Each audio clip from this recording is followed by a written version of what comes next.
Bueno, vamos a continuar ahora con un espacio más interactivo y la idea es que podamos, yo les voy a hacer algunas preguntas, la idea es que podamos tener respuestas más acotadas, ¿verdad? Porque todos, a mí me gusta mucho hablar, yo supongo que usted, algunos, entonces que tengamos respuestas más acotadas y podamos entonces sumar hacia cuáles son, pensando en clave prospectiva hacia lo que viene del proyecto, cómo mejorar el proyecto. Entonces, la primera sería, a la luz de las lecciones aprendidas o buenas prácticas que hemos escuchado el día de hoy, ¿cuáles serían las que ustedes destacarían que son importantes para que repensemos a la luz de nuestro proyecto de ley? Entonces, empezamos por aquí. David.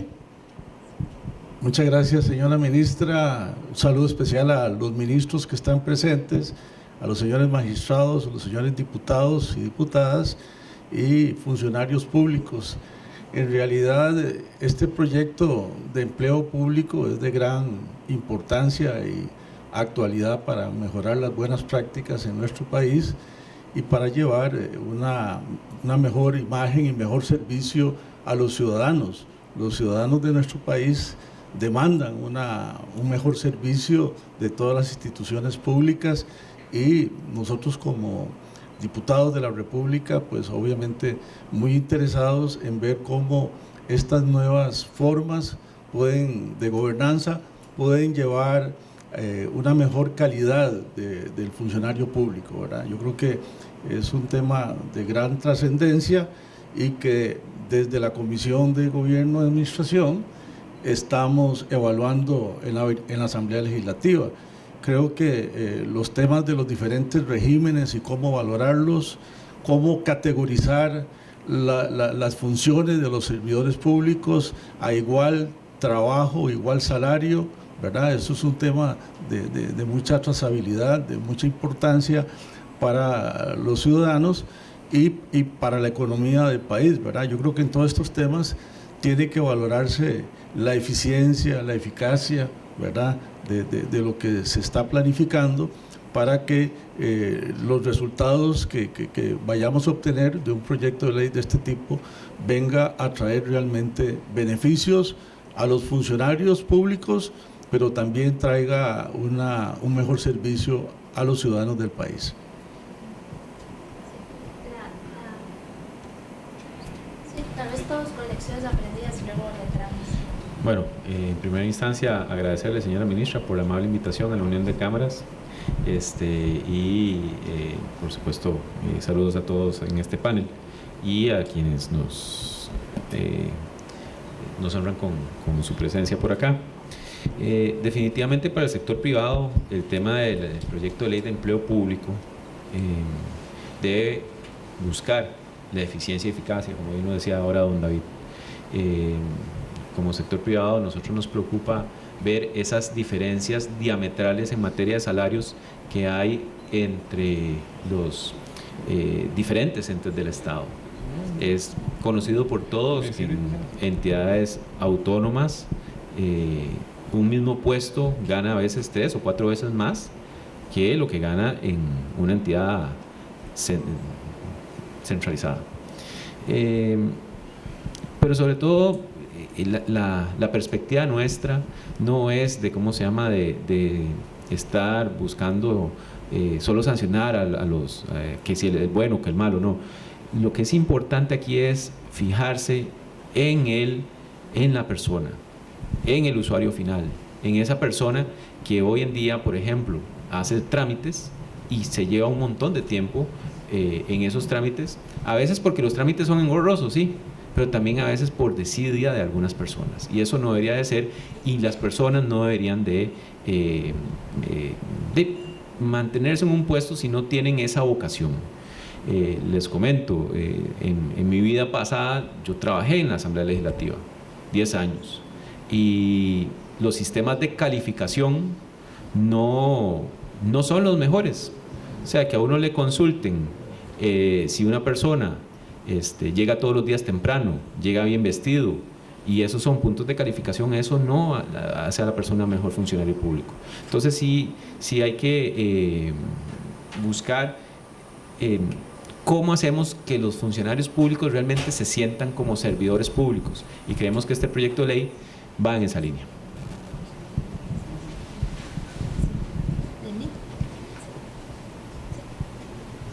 ¿Vos tenés ahí un...? Ah, no sirve, no sirve que sí, vas a hacer eso. Ese es el celular, ¿verdad? Sí.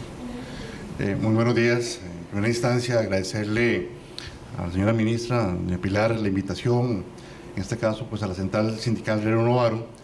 Muy buenos días al público presente y compañeros del panel.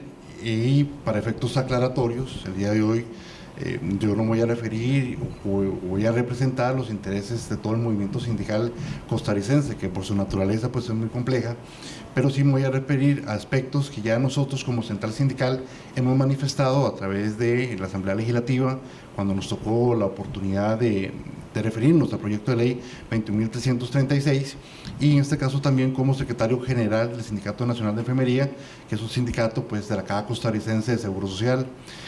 La pregunta que hace doña Pilar es compleja, y mucho más compleja la respuesta, porque el tema de empleo público es muy integral.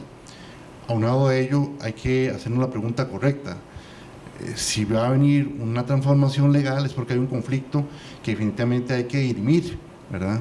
Y en ese sentido, pues, hay dos cosas que tienen que quedarnos claras a través de lo que se ha escuchado, de lo que se ha dicho, de repente lo que se ha escrito, y todos los estudios relacionados con el tema de empleo público, y se ha enfocado a dos temas. Número uno, pues el costo o el alto costo que tiene en apariencia, pues todo lo que tiene que ver con el aparato estatal, y número dos, lo que se han referido por acá, que es el tema de la eficiencia en los servicios públicos. En primera instancia, yo diría que el primer problema que tenemos en materia de empleo público es que los diferentes regímenes no se hicieron de la noche a la mañana. Fue una transformación que se hizo durante muchos años, décadas. Entonces, solucionar un problema en un lapso muy corto, pues ocasiona de una u otra forma pues conflictos en los diferentes sectores. Prueba de ello pues fue el pasado proyecto de ley 20.580, hoy Ley de la República, que tocó ciertos temas de empleo público. Y con relación a este tema, pues de una u otra forma, en el colectivo social se va creando que los responsables, o gran parte de los responsables del déficit fiscal, obedece precisamente a los servidores públicos.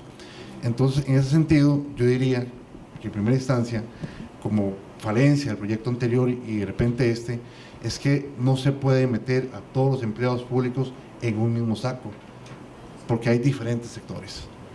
Voy a referirme y voy a poner un ejemplo muy claro, por ejemplo en el sector salud, que es el que más conozco. Pues en la Caja Costarricense de Seguro Social tenemos más de 580 diferentes tipos de puestos que no vamos a encontrar en ningún otro lado. Y partiendo de ese punto, pues hay aspectos que son muy técnicos y especiales, entonces ahí es donde de repente tenemos que ver la parte técnica, ¿verdad?, de cada puesto versus también la parte legal de todo aquello que ha generado beneficios o derechos hacia los trabajadores. Cuando me refiero al proyecto de ley, ahorita me voy a enfocar al proyecto de ley Marco de Empleo Público, el artículo número 1 lo que trata de hacer, o lo que está consignado ahí, es regular el empleo público, teniendo en consideración en este caso a un patrón único que es el Estado.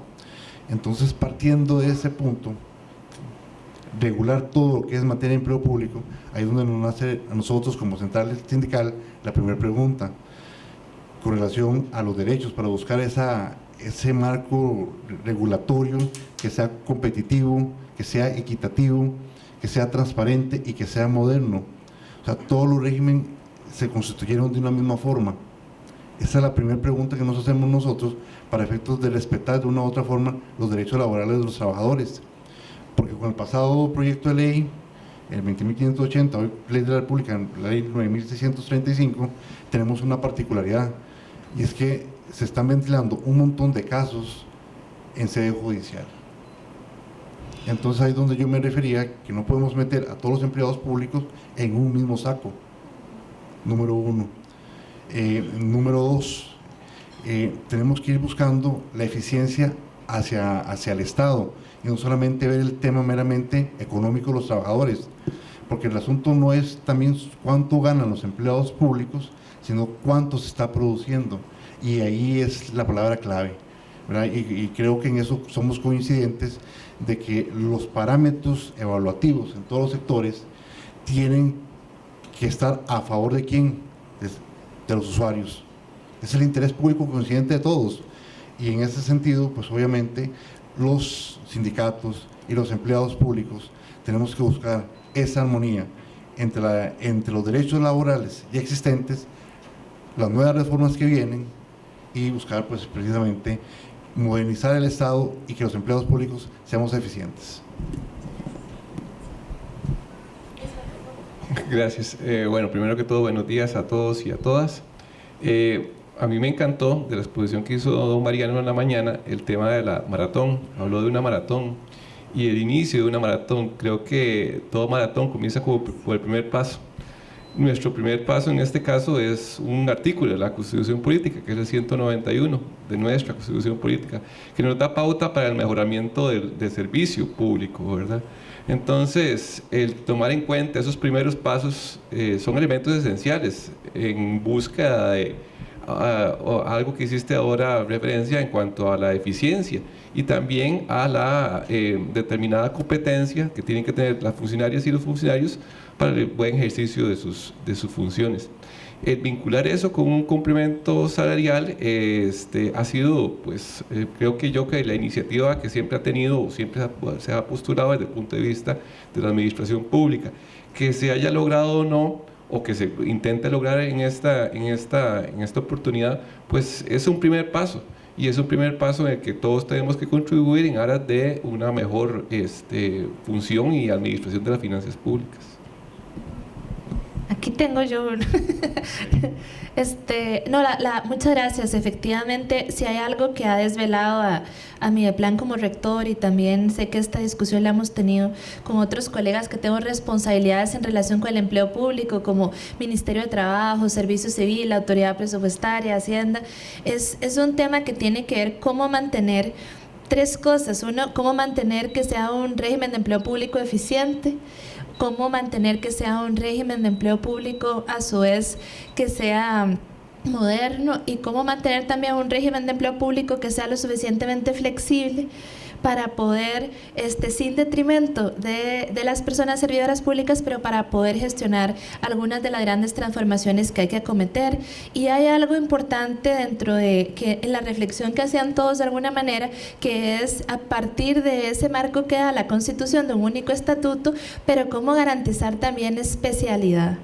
Porque en los ejemplos que veíamos que presentó Mariano y que también presentó Malcolm, veíamos en una filmina como que hay un régimen, un estatuto, ¿verdad? Y luego hay algunos que son especiales. O los huevos que presentó Malcolm, que era una filmina que tenía diferentes familias de trabajo, que también reflejaba un régimen único, pero niveles de especialidad. Entonces, ¿cómo hacer para poder entonces en ese caso reflejar ambas dimensiones? Especialidad, pero también generalidad, porque al final la Constitución también dice a igual trabajo, igual salario, en las mismas condiciones de eficiencia, con la misma responsabilidad, independientemente si no es que yo por ser abogada en mi plan y soy abogada en Poder Judicial con todo lo que implica además dentro de un mismo puesto vaya a ganar igual. Eso no es, sino es que tenga la misma responsabilidad y que me tenga que desempeñar de la igual manera. Entonces, ¿cómo hacer compatible este artículo 87 de la Constitución con también ese espíritu de un único estatuto, y a la vez no generar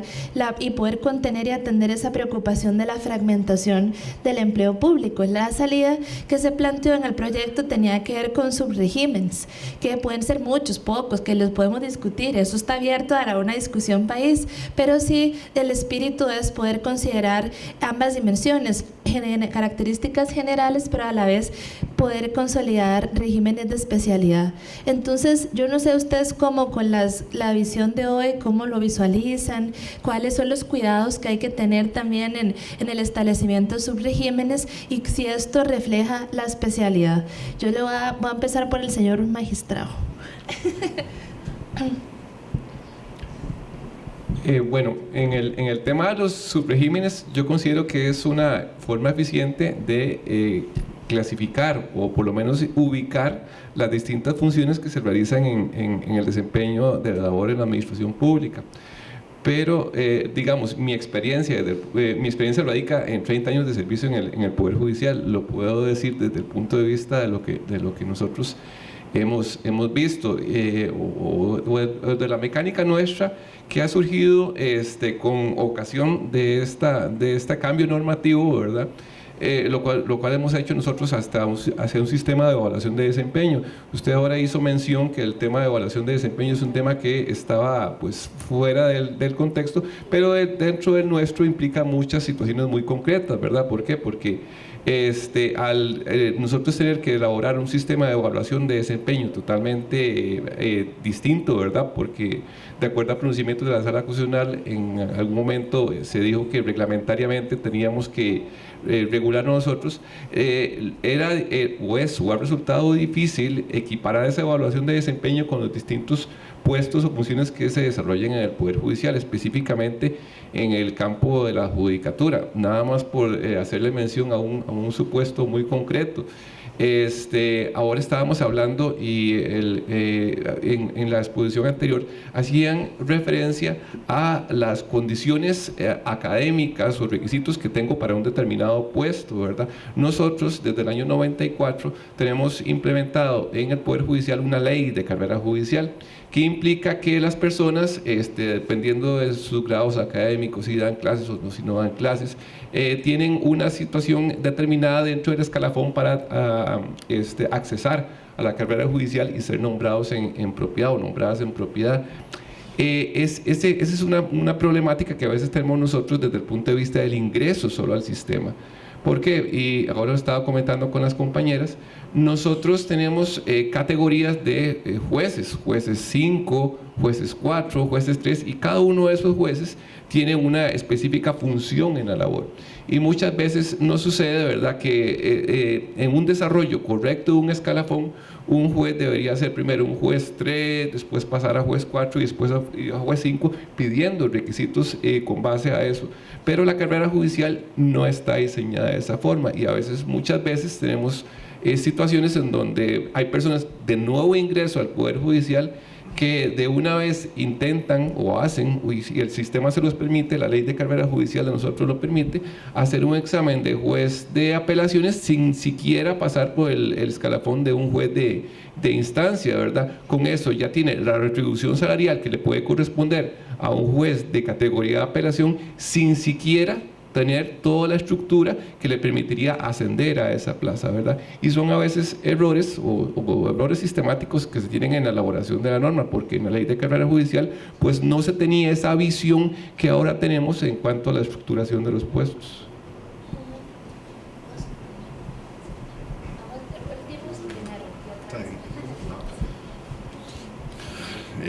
Insisto que es un tema tan complejo, pero que efectivamente hay que encaminarnos a buscar pues esa equidad en materia de empleo público y haciendo alusión a lo que dice el artículo 191 y 192 de la Constitución Política, buscar la idoneidad en el empleado público, pues definitivamente aquí hay que tomar en consideración dos cosas, porque cuando uno compara el tema salarial y el tema de competitividad o ser eficaz en el empleo, es porque se busca una matriz de referencia, y si estamos hablando en materia de empleo público, la referencia es hacia el sector privado. Entonces han existido realidades y también mitos con relación al empleo público en el tema salarial. Por ejemplo, que la mayoría de empleados públicos tenemos salarios de más de 1 millón de colones, o que de repente se hace comparación con relación a la media del salario del sector privado, que ronda los 370.000 colones, entonces se ve una diferencia abismal. Pero el punto de referencia es que precisamente en el empleo público tenemos casi que el 80% de los trabajadores que son altamente calificados. Entonces el punto que yo quiero llegar es que cuando medimos el tema salarial tenemos que ver la especialidad y enfocarnos en temas meramente técnicos, ¿verdad?, para poder satisfacer la necesidad de servicio público versus el salario y también pues, la regulación necesaria. Entonces ahí es donde yo sigo insistiendo en que no se puede meter a todos los empleados públicos en un mismo saco, ¿verdad? Y tomando en consideración que hay servicios públicos que son esenciales para la población, llámese salud, impartir la justicia, seguridad ciudadana, pero que definitivamente hay que hacer una revisión exhaustiva de los regímenes, ¿verdad? Precisamente para ir haciendo una equidad. Entonces el punto es el siguiente, porque a mí me preocupa mucho lo sucedido con la ley anterior, la 9635, ¿verdad?, que es el respeto hacia los derechos laborales ya constituidos, y que aquí en adelante, pues si va a haber un cambio, pongámonos todos de acuerdo bajo un marco de diálogo, bajo escenarios no tan estresados, porque venimos saliendo de un proyecto de ley para meternos en otro. Entonces me parece que a mí, ese es el punto que yo quiero señalar, si trabajamos bajo un marco de aspectos técnicos, respetando la legalidad, en un marco de total transparencia, todos los sectores involucrados, me parece que podemos sacar un producto que nos venga a beneficiar a todos los costarricenses, número uno. Y número dos, con relación a la pregunta que hizo la señora ministra, que repito, que es tan complejo, el asunto me parece a mí que también pasa por un tema humano, ¿verdad? Y ahí sí voy a pues, sacar la bandera pues, del sector que yo represento, porque repito, el tema que se ha tratado de endilgar de una u otra forma es que la responsabilidad en este momento del déficit fiscal pasa a través del empleado público. Y cuando uno hace la discusión desde un punto de vista técnico, nos damos cuenta de que el gasto en Producto Interno Bruto medible es de un 7% más o menos hacia el empleado que trabaja pues, en el gobierno central. Entonces, cuando uno hace esa medición de cuántos son los empleados públicos, que son una carga directa hacia el déficit fiscal, nos damos cuenta que no somos tanto los empleados públicos. Porque después de ahí, pues cada sistema pues, maneja su propio presupuesto. Entonces ahí es donde yo señalo que nosotros tenemos que orientarnos hacia la eficiencia del sector público a favor del sector privado, porque definitivamente quien produce más empleo en este momento es el sector privado. Hacia eso tenemos que caminarnos nosotros. Entonces hay un montón de políticas que son públicas, que no pasan por el empleado público directamente, sino por las políticas de Estado como tal.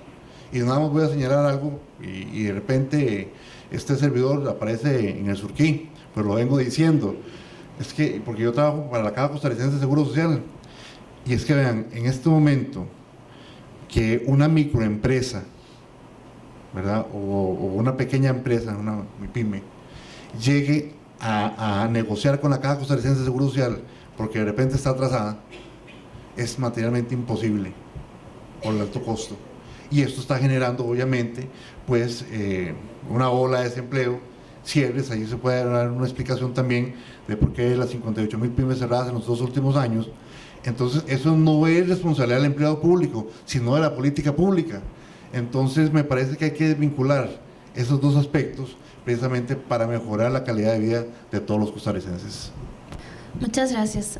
Vamos a cómo compatibilizar, y aquí vamos a hacer un giro para los dos colegas que tienen que ver cómo compatibilizar esta idea de especialidad dentro de que no todos somos iguales dentro de un mismo marco, que no todos estamos en un mismo cajón, con una escala de salario que contemple para lo que es igual el mismo salario por medio de bandas, ¿verdad?, que pueden ser bandas anchas, pero que más o menos sea el mismo salario, pero que recoja especialidad con profesionales que sí cumplen labores, como decía Lenín, que solo en esa institución se cumplen, como los jueces o como los médicos especialistas o los enfermeros o los educadores. ¿Cómo hacer para que una única escala salarial refleje eso que nos comentaba Malcolm, una única espina dorsal en lo que es un sistema de pago, pero reflejando especialidad? ¿Cómo lo visualizan? Bueno, primero, menuda tarea tienen los y las señoras diputadas con ese tema. No es un tema sencillo. Yo creo que efectivamente, sí. No, es que creo que lo que ha planteado don Lenín por acá no es un tema menor. Cuando estamos hablando de las diferentes escalas, estamos hablando de años en los cuales se ha venido haciendo eso. Y sí, siempre el tema de los cambios provocan incomodidades. Nosotros, por ejemplo, en Unión de Cámaras, cuando vimos el tema de los subregímenes y en la respuesta que enviamos a la Asamblea Legislativa, casualmente lo que vemos es eso. ¿Cómo se va a hacer para que sí, que haya una espina dorsal, pero que no se salgan? Porque el problema a veces de crear subregímenes es que entonces comienzan a crearse las excepciones, y eso no debería de ser. Para lo que es igual, exacto. O sea, vamos a ver, y ahora que Lenín mencionaba el tema de las MIPYMES, nosotros en el sector privado escuchamos mucho de los temas municipales, que en las municipalidades hay mucho inconveniente, no solo en temas de la caja, y ahí uno dice, bueno, ahí habrá que buscar un régimen que le aplique, entendiendo el tema de la autonomía, pero no puede ser que más adelante la municipalidad X diga, bueno, no, está bien ese régimen, pero yo lo puedo cambiar, y después la municipalidad Z diga otro, porque volvemos a querer lo mismo, y eso es lo que en el proyecto de ley hay que tratar de acomodar, de tal manera que eso que sea lo suficientemente flexible, ¿verdad?, para situaciones especiales, pero no que lo rompa, y eso yo creo que es la menuda tarea que van a tener en el Congreso. Qué tema más difícil, ¿verdad? Aquí veo a algunos compañeros diputados que nos están acompañando, diputadas, y los veo sonriendo. Y don Víctor Morales se salvó porque se fue para el Ministerio de la Presidencia, ¿verdad? Y desde allá nos manda directrices a los diputados. Bueno, menuda tarea tenemos de tomar decisiones en un momento donde la economía del país está tan sensible, en donde el crecimiento económico no supera el 1%, y de donde el sector público es lo que genera es el 14.4% de todos los empleos del país, y el Estado tiene el deber de crear las instituciones con una visión bien clara de los objetivos, de las metas, de los servicios que va a ofrecer a la ciudadanía para una mejor gobernanza.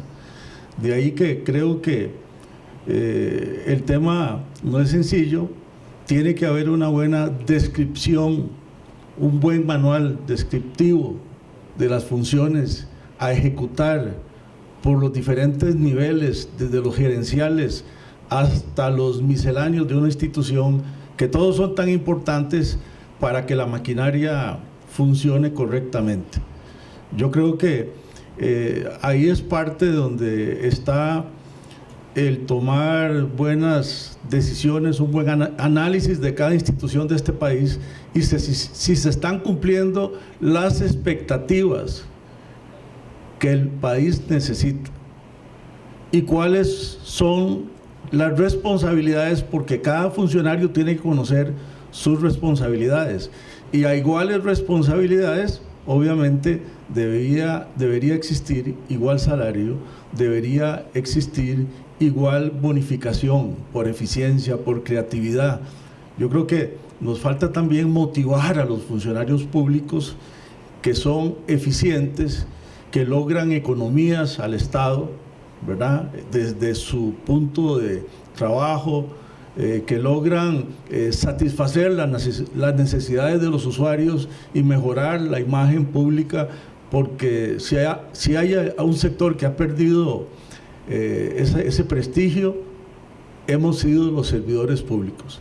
Tenemos un gran trabajo que ejecutar, y este es un tema muy complejo. Ojalá que encontráramos esta pomada canaria que decimos nosotros, que sirva para definir las cosas con claridad y lograr consensuar con los diferentes sectores, los sindicatos, los trabajadores, las asociaciones solidaristas, los patronos y los diferentes mandos en las instituciones públicas, que somos los diferentes sectores que tenemos que tener la conciencia clara de cuáles son los objetivos, cuáles son las metas y los resultados, para poder evaluar si lo estamos logrando. Lo importante es si estamos logrando cumplir con las metas que el país necesita. y obviamente que una espina dorsal que defina mejor las funciones va a coayudar bastante en este sentido. Gracias. Ahora yo voy a poner en aprietos a los colegas y les voy a hacer una pregunta difícil, porque la pregunta es: ¿qué aspectos del proyecto se pudieran mejorar y en qué cosas del proyecto hay una omisión? Yo les voy a contar. Esta es una reflexión que hemos venido haciendo de manera conjunta y hay algunos que hemos visualizado, cosas que no están, por ejemplo. El tema de, sí, los foros, el tema que hemos visualizado, por ejemplo, en las empresas del Estado en competencia. Quizás estas, como tienen otro régimen, esas tienen que exceptuarse. Eso es una de las cosas que hemos visualizado. Les hemos visualizado también, y esto fue una recomendación de Esteban, conversando también con otros colegas también, que visualizamos, bueno, Marco y otros, que visualizamos que no estaba el tema de interinos, por ejemplo, y eso es uno de los grandes desafíos que hay dentro de la administración.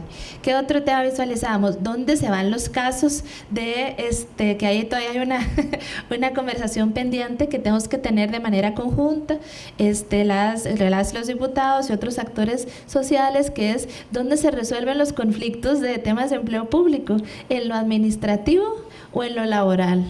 Y entonces, esta es una de las discusiones que todavía están abiertas, y cuál es el alcance del derecho laboral dentro de esto, ¿verdad? Y cómo se han ido modificando con la Constitución, reforma procesal laboral y otros, la 9635 y otros. Entonces, estos son temas, ven que la cosa ahora ya se va poniendo más compleja. Entonces, estos son aspectos que hemos reflexionado. También acerca de hacer más claro cuando hablamos de salario único, y creo que se puso, pero se puede hacer una labor para mejorarlo, porque que sea claro de que hay una única columna en materia de la remuneración única, pero que contemple especialidad y que haya cabida para los subregímenes. Entonces, yo ya me eché al agua, ¿vieron? Algunos temas, hay otros que hemos conversado que hay que incorporar. Alguna gente hablaba de que se hay que incorporar convenciones colectivas, por ejemplo, o eso ya está resuelto, o que más bien eso es de otro tema. Hay varias cosas que hay que mejorar. Entonces, yo les voy a decir qué temas que fueron omisos, qué nos faltó, qué podemos incorporar en este proyecto para resolver, y otros que sí requieren afinamiento, como para ir encaminándonos todas y todos en una agenda común de mejoras al texto para poder tener el mejor proyecto de ley de empleo público. Y cuando Mariano vaya a dar una charla con auspicio del BID, como la del día de hoy, diga: aquí buenas prácticas Costa Rica. Y entonces, esa sería, ¿verdad?, como la visión que tenemos en algún momento. Entonces, bueno, voy a abrir el foro y voy a aprovechar para preguntarle al señor magistrado qué visualiza sin adelantar criterio, pero sí, qué visualiza como temas omisos o que tenemos que resolver. Vaya pregunta. Bien, en cuanto al tema que mencionó de los conflictos de competencia y quién será el competente, ¿verdad? Es una discusión de nunca acabar entre nuestros queridos amigos y amigas de la Sala Primera. Ahí tenemos a doña Rocío Rojas de la Sala Primera y la Sala Segunda. Si uno lee la reforma laboral y el artículo 420, ¿verdad?, llegaría a la conclusión que sería un conflicto netamente laboral.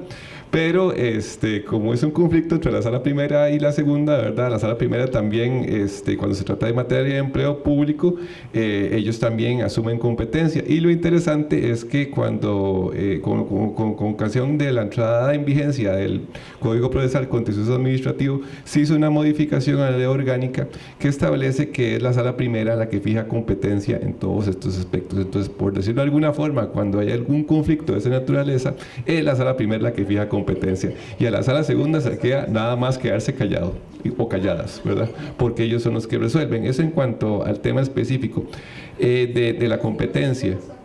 Sí,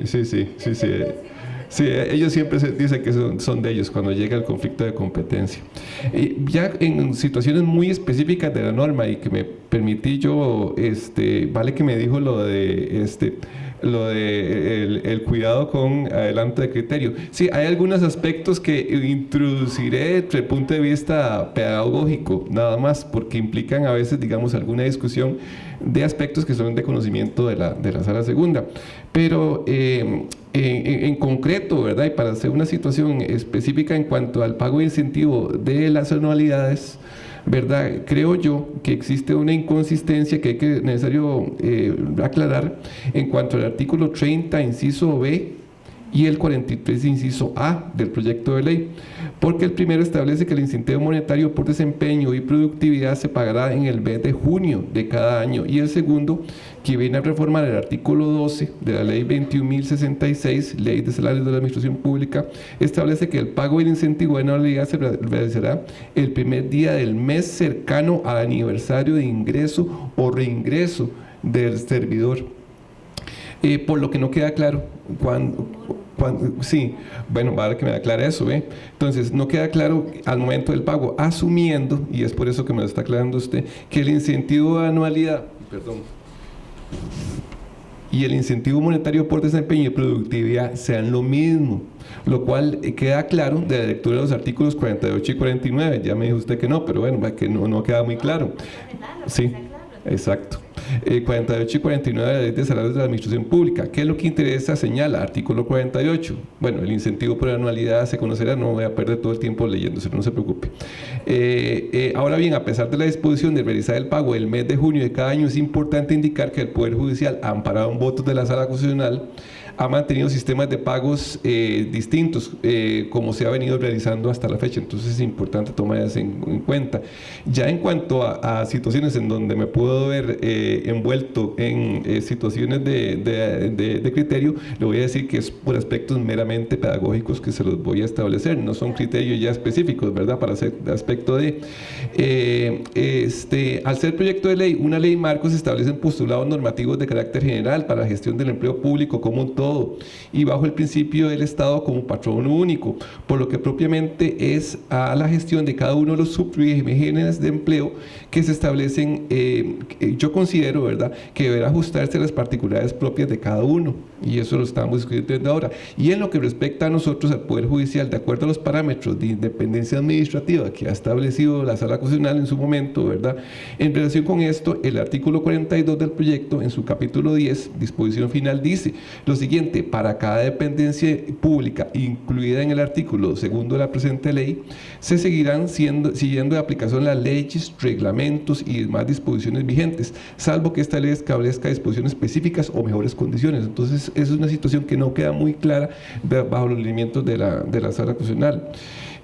Siempre en relación con lo anterior y sin tener claridad cuál va a ser el alcance de la relación de coordinación entre el órgano rector, Sistema General de Empleo Público, y el Ministerio de Planificación, o ustedes y el Poder Judicial, se debe advertir que transversalmente al proyecto de ley podría generar roces, ¿verdad? Y se lo digo pedagógicamente hablando, generar roces en cuanto al principio de independencia de que goza el Poder Judicial, de conformidad con los criterios jurisprudenciales sobre el tema ya establecidos por la Sala Constitucional, y que deberá ser valorado en su momento durante la ejecución o implementación de esta ley marco, siendo evidente que se requerirá para su operativización real el establecimiento y aprobación de otras leyes, reglamentos u otra normativa, que es específicamente lo que nosotros hicimos en su momento con la situación de la evaluación de desempeño, ¿verdad? Además, se advierte que este proyecto de ley actualmente se encuentra en trámite, bueno, en la comisión ya no, bueno, todavía se encuentra ahí, entonces todavía se podrían incluso tomar en cuenta estas situaciones en cuanto al Poder Judicial.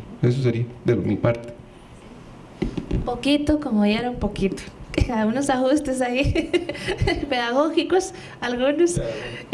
Bueno, muy bien, entonces tomamos nota de esto. ¿Qué cambios otra vez habría que hacerle entonces al proyecto? Y sobre todo, Lenín, ¿qué falta? ¿Qué no le pusimos cuando estábamos trabajando el proyecto? ¿Qué fue lo que se nos olvidó meterle? ¿Cuáles han sido las omisiones más graves? Con relación a esta pregunta, voy a referirme a generalidades. Punto número 1, cuando viene una ley hay que implementarla, instrumentarla. Entonces, en este particular sentimos nosotros, para efectos de que no ocurra lo que sucedió con la Caja Costarricense de Seguro Social, tenemos que tener muy claro si esta ley marco de empleo público cambia o modifica, deroga o transforma leyes especiales, ¿verdad? Eso es lo primero para nosotros, precisamente para evitar conflictos entre los trabajadores públicos. Número 1. Número 2, con relación a un tema que viene ahí, con relación al Consejo Técnico Consultivo y el Observatorio de Empleo Público, sentimos nosotros que de una u otra forma se le están quitando competencias que son propias del Servicio Civil e incluso hasta del Ministerio de Trabajo, y ambas competencias están otorgadas por la Constitución Política. Lo otro que nos preocupa a nosotros es que si el objetivo es buscar la eficacia y eficiencia en el Estado, no encontramos dentro de la Central de Renovaron y como Sindicato Nacional de Enfermería esta conexidad entre el Consejo Técnico Consultivo y el Observatorio de Empleo Público, ¿verdad? Porque de lo contrario se va a burocratizar más el tema, y cuando es más la búsqueda de que es algo más dinámico, más proactivo y, repito, ¿verdad? No tan específico que nos diluyamos, ¿verdad?, en los objetivos propuestos. Este es mi forro. Y por ahí, algo que a nosotros no nos quedó tan claro es con relación a los incentivos monetarios, y sobre todo el monetario, que viene ahí por el artículo 30, ¿verdad?, porque habla de que a los trabajadores que otorgan una calificación aceptable o muy buena, excelente, a un 30% se le va a dar ese beneficio. Pero la pregunta del millón, ¿qué pasa si sobrepasamos ese 30%? ¿Es que va a decir usted sí, usted no? ¿Bajo qué parámetros? Entonces son situaciones que no quedaron tan claras dentro de lo que nosotros pudimos observar. Muchas gracias.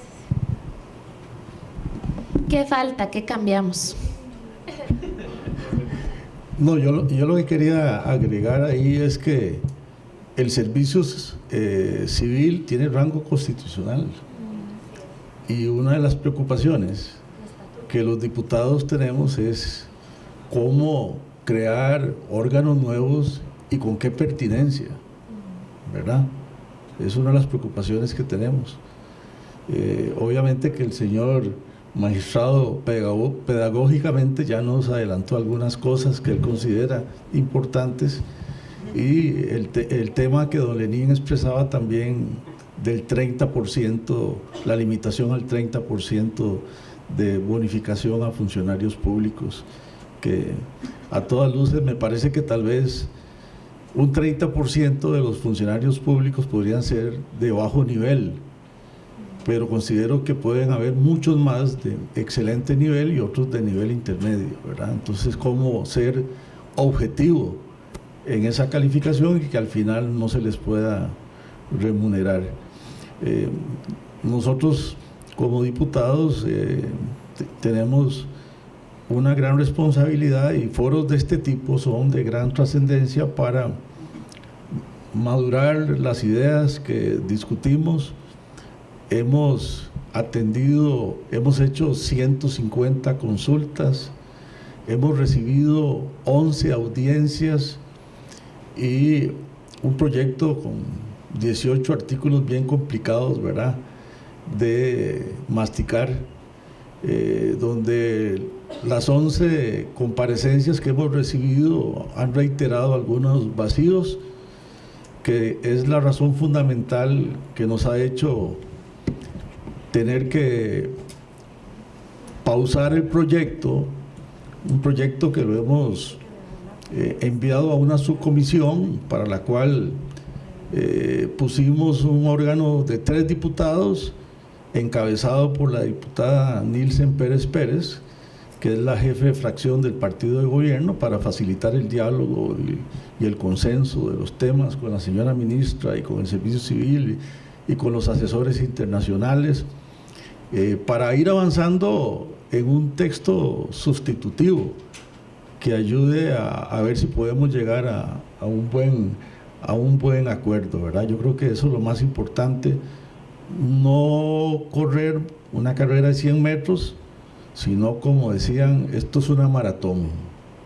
Esto es una maratón, y en la maratón uno dosifica las energías, no complica la vida, y tiene que ir uno tomando agüita poco a poco, porque si no, ¿verdad?, se le seca la garganta y entonces uno se afecta. Pero en este tema, el país y muchos países del mundo están viviendo situaciones complicadas en este momento, Chile, Bolivia, Ecuador, Panamá, también en Europa, en España hay conflictos y tenemos que ser muy, muy prudentes en la manera en que avanzamos en estos temas. Costa Rica necesita adquirir confianza y la confianza tiene que venir desde el Estado, desde el Ejecutivo y también desde el Legislativo, ¿verdad? Entonces estos temas, señora ministra, yo como presidente ad hoc de la comisión, porque esto me lo heredó don Víctor, ¿verdad? Ahí es donde está el capítulo político, ¿verdad? Liberación Nacional metido en estos temas, pero sí son importantes para el país, definitivamente. No es un tema de partidos, esto es un tema efectivamente de Estado que tenemos que atender responsablemente todos. Sí, tal vez retomo por el final de don David. Efectivamente, el gran problema que hemos tenido como sociedad en este país es que los temas de Estado los hemos ido posponiendo y posponiendo y posponiendo y posponiendo y vamos con parchecitos. Y eso es lo que no deberíamos de hacer. O sea, deberíamos de tener discusiones serias como país y tener un norte claro hacia dónde ir. Ahora bien, con lo de la pregunta, no sé, tengo 14 filminas, usted me dice si las leo todas o no. No, no, no, vamos a ver. Con todo gusto. Vamos a ver, no, se mantienen preocupaciones en la norma sobre el tema de cómo se mide la eficiencia y eficacia, corriendo el riesgo, ¿verdad? Y creo que lo comentamos ahora, de que cada quien lo defina bajo su propio estándar. Eso hay que verlo. El tema del 30% es un tema que también llamamos la atención. El tema del mantenimiento de una lista de puestos de confianza de elección a discrecionalidad que podría pasar por alto la necesaria idoneidad que requiere para todo puesto en la función pública es un tema que hay que revisar para que no se convierta en la regla, ¿verdad? Eso. Se deben establecer mecanismos más fuertes para asegurar el cumplimiento de la ley. Luego, sí, dientes, ese es el término correcto que se le suele dar legislativamente hablando. Por ejemplo, en el tema del alcance, el artículo trata sobre eso, ¿verdad? Sobre el alcance, pero debería especificarse qué se entiende por personas que no participan en la gestión pública de la administración. Y sería recomendable establecer, ¿verdad?, una lista de los puestos en el Estado que quedarían por fuera absolutamente del ámbito de esta ley.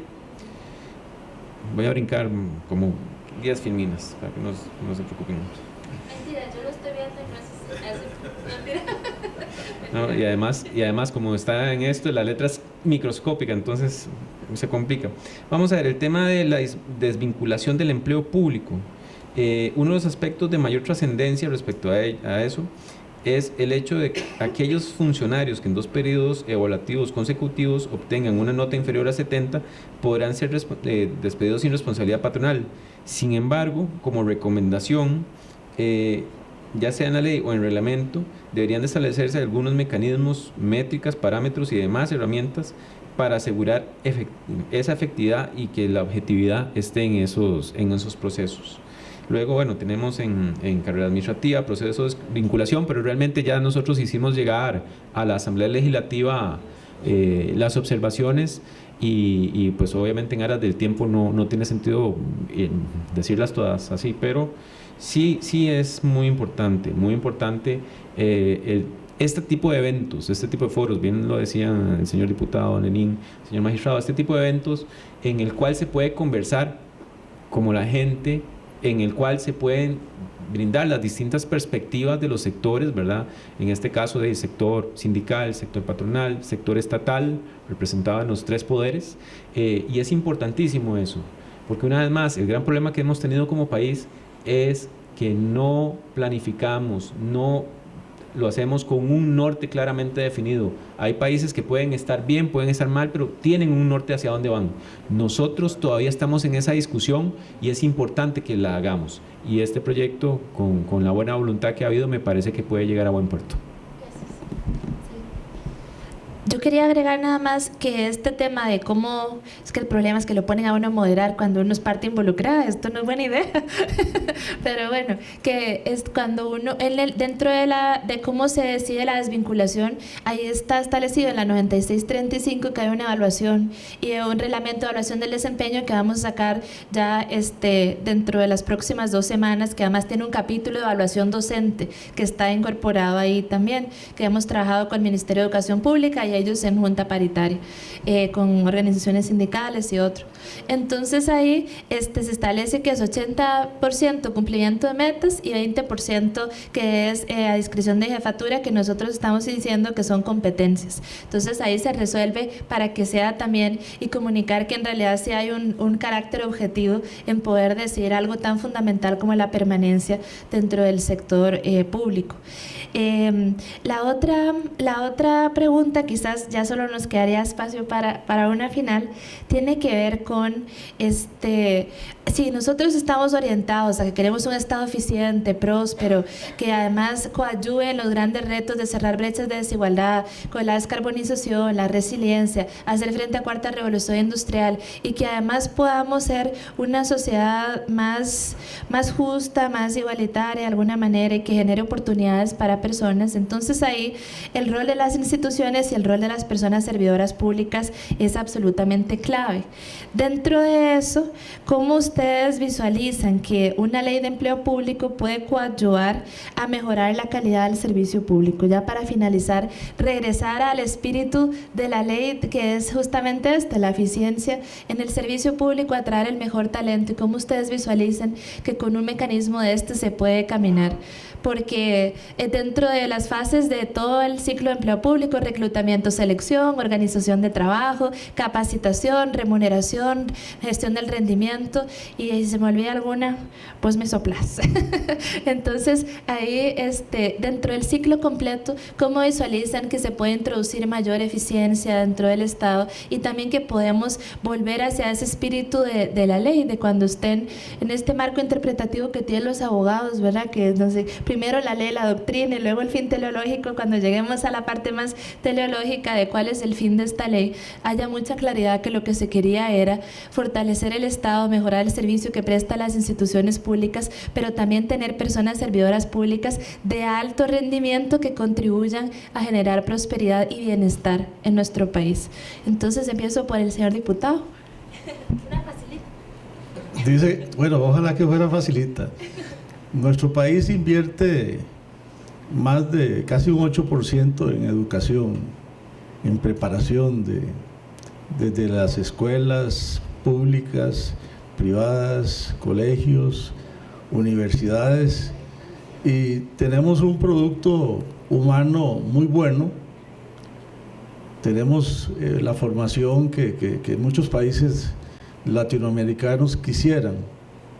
De ahí que esto debería permitirnos tener un aparato del Estado más eficiente.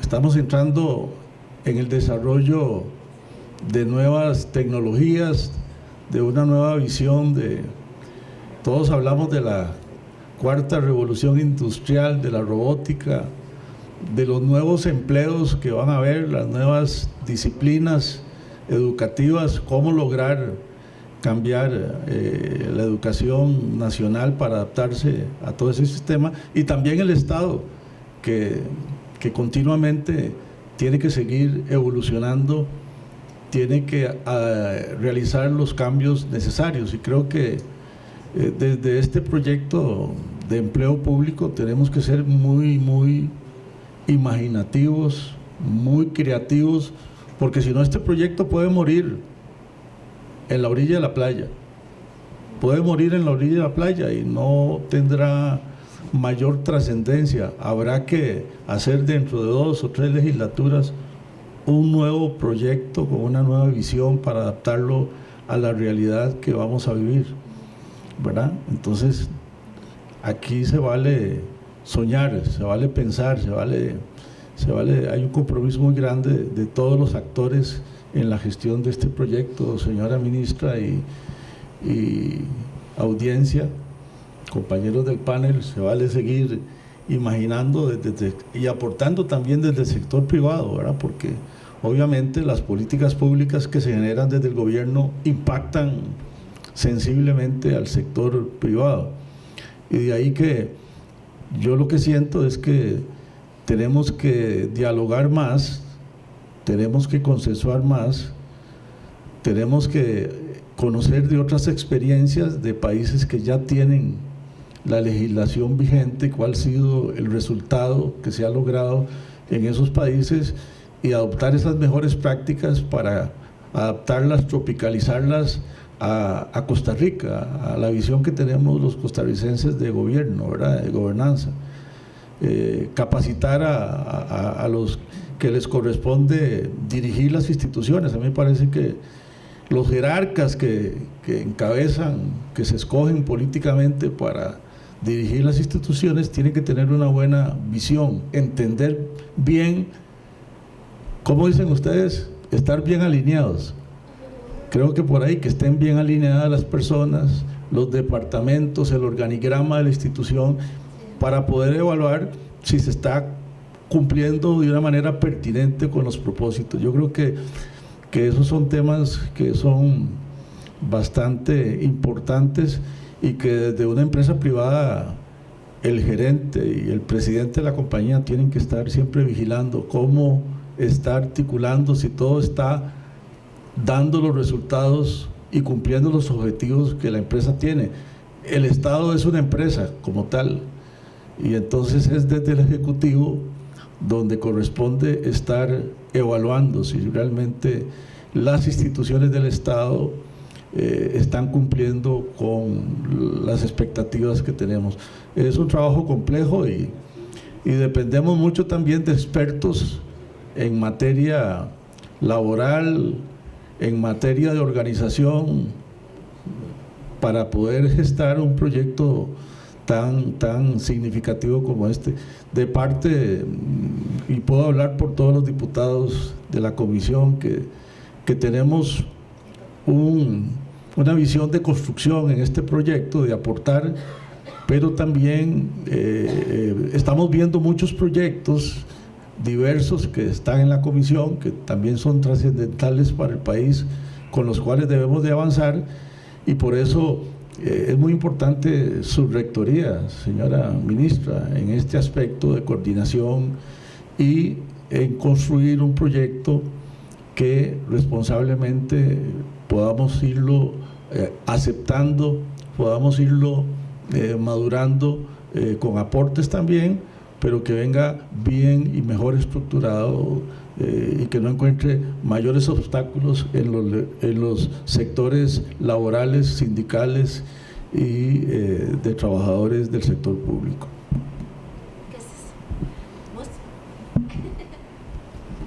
Bueno, vamos a ver, lo primero que hay que tener claro con esta iniciativa es, esto no es una cacería de brujas. Esto no es una cacería de brujas, esto no es para decir, es que los funcionarios públicos son malos. No, perdón. Como en todo, hay funcionarios públicos muy buenos, hay unos excelentes, hay otros que son más o menos, y otros que lamentablemente, ralitos, usemos esa palabra, me gustó más para no ser tan duro, ralitos. Igual pasa en el sector privado, hay gente muy buena, más o menos, regular, mala. Esto que mencionó don David al principio, en materia de educación, a veces desde el sector privado se nos hace inentendible cómo este país le está dedicando el 8% desde el año 2010 a la educación, desde 1998-99 aproximadamente el 6%, y los resultados no son los mejores, ¿verdad? Algo está pasando y a veces ese es el tema que desde el sector privado nos preocupa mucho, porque mencionó doña Pilar algo importante. Es que no estamos hablando solo del tema de empleo público, estamos hablando del tema de futuro del trabajo, que ya en otros lares es el presente del trabajo, y la gente tiene que estarse capacitando permanentemente, esté en el sector público, esté en el sector privado, esté desempleada o como esté, tiene que estarse capacitando, y para ello, por una parte, se requiere probablemente de mejores estándares a nivel educativo, mejorar tal vez ese sistema de calificación, pero también, como se mencionó al principio, de cuando 58,000 cédulas jurídicas de microempresas cierran en un par de años, eso no es nada bueno, y a la gente hay que educarla tanto de manera financiera como decirle, sí, efectivamente, usted tiene las capacidades para tener una empresa, no las tiene. O sea, todo eso pasa también por los funcionarios que están en la administración pública, que como dije, hay unos muy buenos, hay excelentes. Yo, por ejemplo, probablemente me va a regañar ahora que lo mencione, pero don Rolando Hidalgo, que entiendo que es una reciente adquisición del Ministerio de Planificación, es un funcionario que desde el sector privado uno lo ve de manera muy eficiente, y es una persona que de verdad se pone la camiseta. Y lo que nosotros desearíamos como sector privado es que la gran mayoría, porque entendemos que siempre va a haber alguna divergencia, la gran mayoría se ponga la camiseta. Por ejemplo, hace 3 años, me parece, o 2, salió un estudio, no se me olvida, en La Nación, que decía que los 35,000, 34,000 funcionarios de entidades centralizadas, no recuerdo bien, solo 30 habían salido muy malos, ¿verdad? Y entonces uno se cuestiona, si solo hubieran 30 funcionarios malos, probablemente la situación de las instituciones sería mucho más positiva. Ahora bien, una vez más, el tema es a esos funcionarios que tal vez hoy en día no lo están haciendo tan bien, darles las herramientas para que mejoren. Y por eso el tema de lo del 70% es importante. O sea, se le da una oportunidad a la persona y hasta una segunda. Entonces, sí, ya casi termino. Entonces, me parece que ese tipo de cosas son las que hay que hablar y hay que discutir, y hay que hacerlo con mente fría, no porque se quiera afectar o se quiera beneficiar, no, con mente fría, para casualmente buscar un Estado más eficiente. Muchas gracias. Siguiendo la ruta, para que, si usted está de acuerdo, señor magistrado, para prevenir el conflicto entre salas, le vamos a dar la palabra a la magistrada Iris para que nos responda a esta pregunta. Bueno, yo me voy a poner de pie para los que no me conocen. Yo soy magistrada de la Sala Primera y nosotros vemos, por disposición del Código Procesal Contencioso Administrativo y de la Sala Constitucional, que declaró inconstitucional que la Sala Segunda viera empleo público, vemos empleo público. Entonces el tema de la relación estatutaria es de resorte de la Sala Primera y del Tribunal Contencioso Administrativo. Esto es muy importante, porque yo sí quisiera hacerle unos aportes con respecto al Poder Judicial, sí, en términos de la ley. Adelante. Pero esto es muy importante porque la jurisdicción contencioso administrativa, que concreta un derecho fundamental establecido en el 49 de la Constitución, y es fiscalizar la legalidad de la función administrativa de las instituciones públicas. Tiene un excelente sistema de medida cautelar y nosotros trabajamos 24/7. Entonces, todas las situaciones y todos los actos administrativos, que es lo que yo quisiera que tengamos presente, no se agotan en lo que diga la ley, porque los empleados públicos tienen toda la posibilidad y el derecho de accesar a un juez contencioso que además le puede dictar una medida cautelar suspendiendo los efectos del acto 24/7, ¿verdad?, en términos de cuando hayan potestades regladas, como por ejemplo calificación de desempeño. Es decir, esto no termina con lo que haga el jerarca. Las facultades discrecionales nosotros las controlamos como se controla la legalidad ordinaria, y lo hacemos 24/7 también.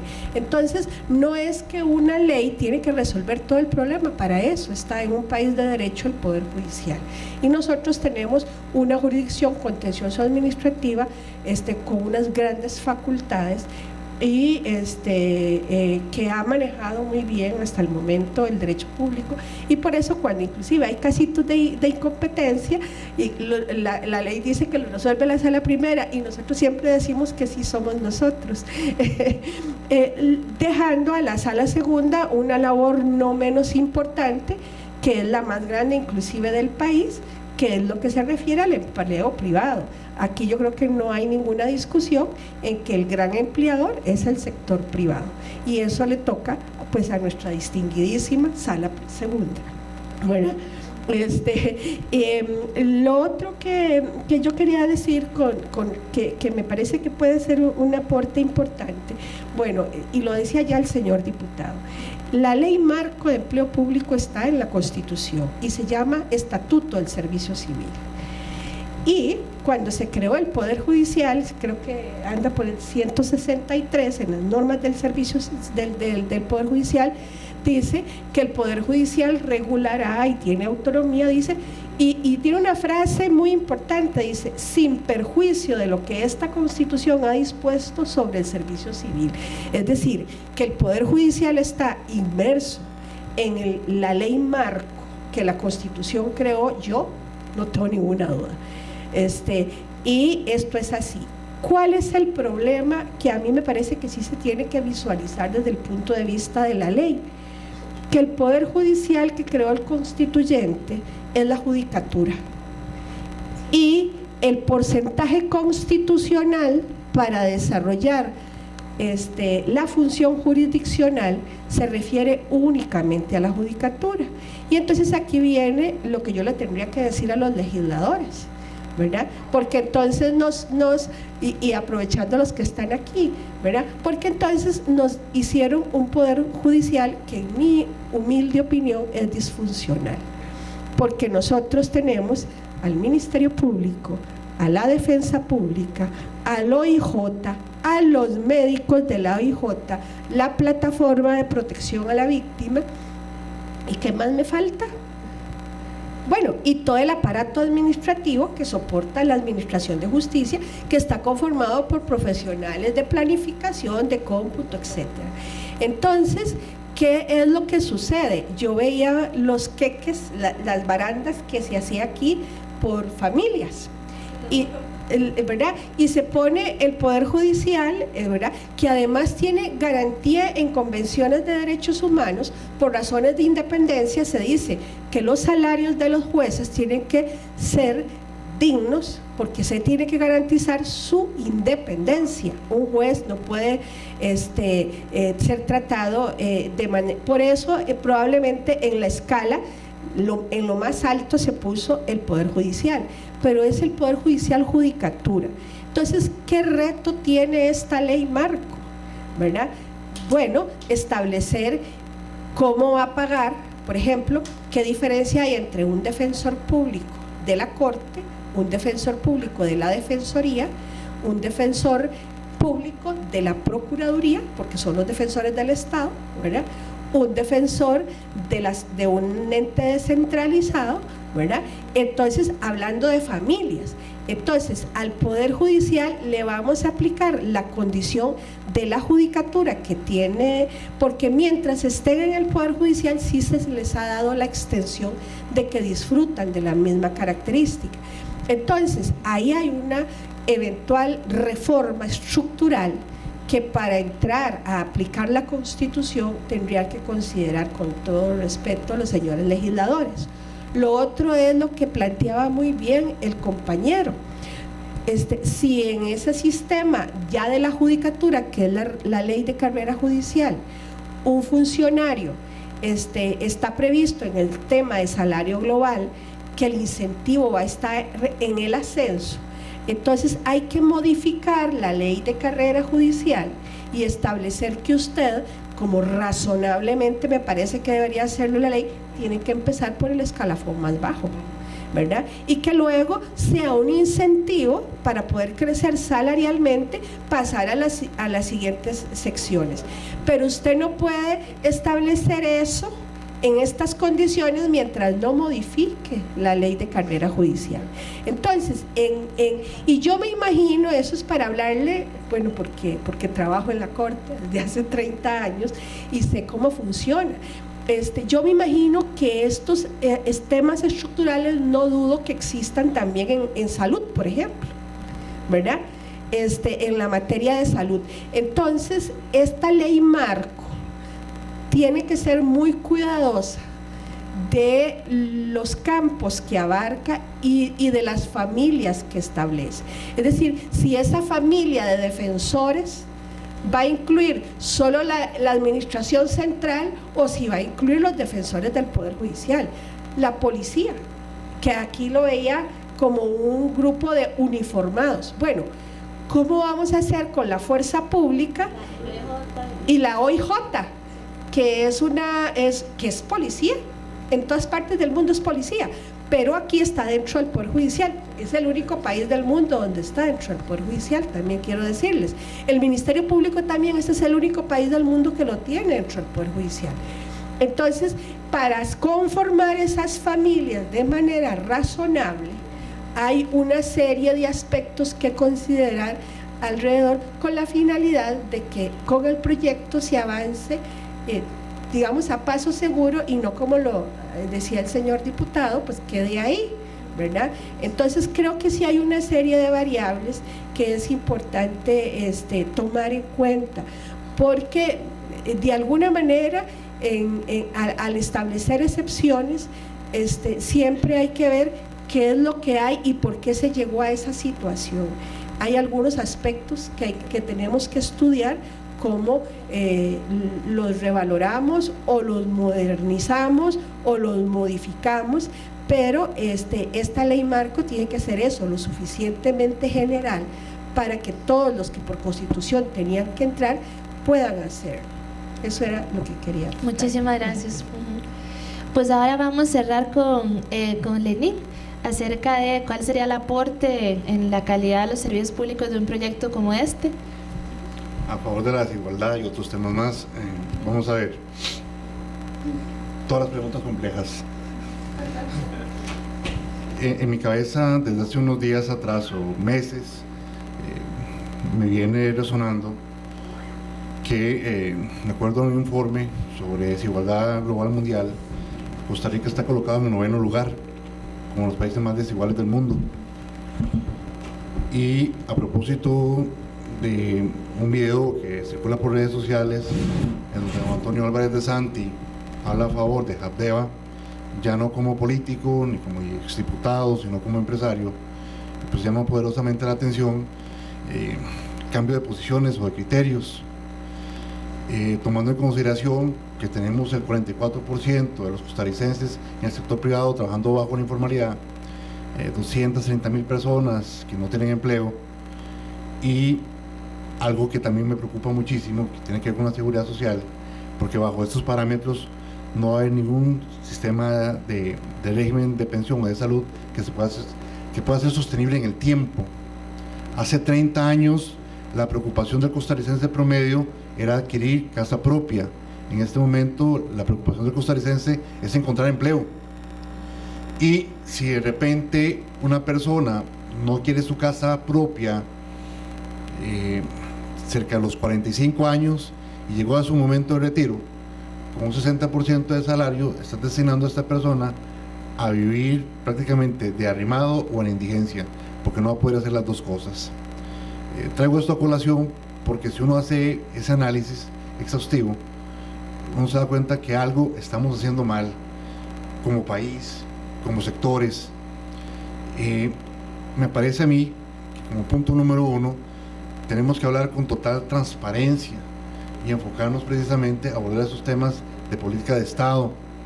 Pongo un ejemplo, queremos entrar a la OCDE, no queremos hablar, por ejemplo, de la elusión fiscal. Las organizaciones sindicales, de pronto, no queremos entrar a discutir estos temas que son relevantes, que hay que modificar de una u otra forma también en el empleo público, porque hay cosas que hay que definitivamente revisarlas. Y de repente, el tema de las huelgas, que ha sido tan visto, también hay que ser autocríticos y darnos cuenta de que de repente, es cierto, las huelgas de una u otra forma han perjudicado pues los intereses del sector privado. Lógicamente es el 80% de los costarricenses, en sentido de que no hay una movilización social como para decir todos estamos en desacuerdo en tal punto. Entonces, con esto lo que quiero dar a entender, señoras y señores presentes, es que nosotros tenemos que hacer una revisión exhaustiva de lo que estamos haciendo, número uno. Número dos, para mejorar la desigualdad definitivamente, no es englosando el Estado con más trabajadores, sino políticas públicas y empleados públicos a favor del sector privado, a favor de la colectividad costarricense, porque de lo contrario no queremos que Costa Rica se convierta en otra Venezuela, una Nicaragua o en una Chile. Entonces ese es el mensaje, tenemos que sentarnos todos a dialogar, a proponer, y el asunto es que todos estamos montados en un barco que se llama Costa Rica, y si se hunde Costa Rica nos hundimos todos. Muchas gracias. Ya estamos en el cierre de lo que fue este foro.